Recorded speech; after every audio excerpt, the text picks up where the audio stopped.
Hi, Carlos Axie here. So, sa mga nagko-comment dyan na nagsasabi mag-ampon kami ni Mrs. para magkaanak o mag-workout. Personally, kung yan po yung desisyon mo, gusto nyo mag-ampon, okay po yan. We are very happy for you. Pero para sa amin po ni Mrs., ayaw namin mag-ampon. Kundi rin ipagkakaloob sa natural. Nag-make love kami, nakabuntis. Lumabas yung anak namin. Ganon. Hindi na po kami mag-aampon or yung mga surrogate o yung sperm if you freeze. Hindi po kami naniniwala sa ganun. Gusto lang namin natural. Yung bigay ni Lord. Kung hindi bigay ni Lord na magkaanak kami, okay lang yun. Masaya naman po kami na dalawa lang kami yung misis nagmamahalan.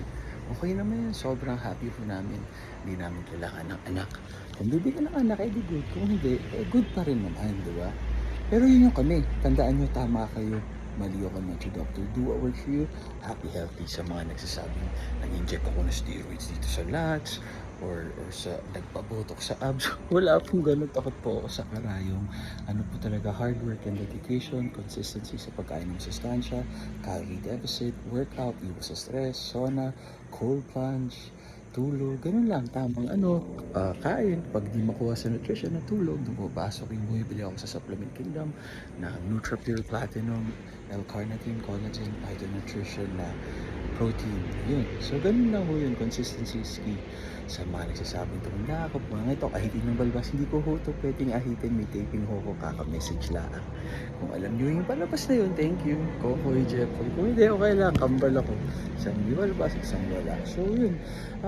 Namimili po kami ng trabaho at pag maganda yung role, maganda yung bayad, tinatanggap namin yung kami. Pero kung kayo, kahit libre nyo tanggapin yung mga guesting, desisyon nyo ho yun sa buhay. Kami kasi kailangan namin ng kumita. Yan, business ho namin to, show business. Tama kayo, mali ako, Machi.Tree, happy, healthy. Maraming salamat po sa mga fans, friends, admirers, supporters, pati na rin mga haters. Thank you sa mga comments nyo. We appreciate you all. God bless. Always pray and be a good person po.